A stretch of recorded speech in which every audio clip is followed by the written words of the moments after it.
Well, good morning. The Pope is going to be performing Mass here at St. Patrick's Cathedral, but it is restricted to clergy only. If you want to catch a glimpse of the Pope, you might as well go ahead and head to Philadelphia, where they're expecting crowds of nearly 1.5 million people. Ever since Rocky made his triumphant ascent at the Philadelphia Art Museum, tourists and fans of the film reenact the scene just about every minute. Vamos a cantarle al Papa Francisco. When Pope Francis arrives in September, he's not expected to make the climb. This was painted about 1430. Or even check out the religious exhibits of the museum. He will actually be right in this area. He will be right in front of this area. But Donna Crilly-Farrell is expecting the scene here to be epic nonetheless. The city's alive with excitement around this. Everybody is excited. We just couldn't be more grateful that everyone came together. Farrell is executive director of the World Meeting of Families, a global Roman Catholic event that happens every 3 years and is drawing Pope Francis to the United States for his inaugural visit. He's never been here at all, not as a cardinal, not as a priest. So I hope that he takes home the heart of our country, and he knows the affection that this country has for him. That's a great question. To ensure the Pope's 2-day visit to the city of brotherly love is memorable, Farrell, along with her team, is working around the clock. We have technology. Answering concerns about hotels. We might want to explain that again. Traffic. And we are having conversations about that. Even the number of available restrooms. As you may have heard, we will be doubling the population of Philadelphia on the weekend of September 26th and 27th. What does it take to put something like this on? So just take a look at it by the numbers.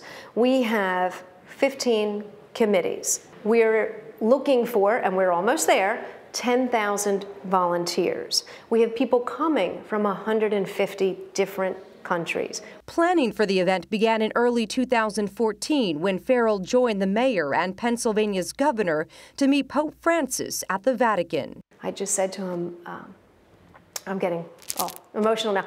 I said, Your Holiness, my children, Connor and Christina, are praying for you, and we're all praying that you come to Philadelphia. John Paul II was the last pope to visit Philadelphia in 1979.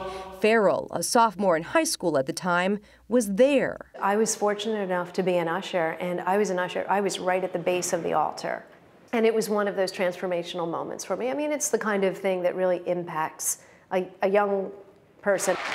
She never met the Pope that day, but the experience led Farrell to a broader career within the church. The Cardinal has stated that he takes those concerns very seriously. She served as communications director for the Philadelphia Archdiocese for 13 years, some of the most difficult years in the city's history. Some of the things that the Archdiocese faced were 2 grand jury reports, the placing of several dozen priests on administrative leave, the culmination of the investigation. You had a school system that was under a massive restructuring. The chief financial officer of the Archdiocese was arrested and went to prison for embezzlement. That's a start. You've walked down this before. In my white gown. Philadelphia may not be the only city Pope Francis visits when he comes to the United States, but Farrell, who was married in the same church where the Pope will soon celebrate Mass, says Philly will be the most memorable. To have Pope Francis with his healing touch come to us, I think this will invigorate the Church of Philadelphia in ways that you and I sitting here today can't possibly imagine. Can't possibly imagine. Now, the Pope's visit is expected to generate nearly $500 million. Donna Crilly-Farrell says if you want to catch a glimpse of him in any of the cities, you might want to start making your transportation plans right about now, Gail. She's right, but go Donna Crilly-Farrell. Thank you very much, Maria.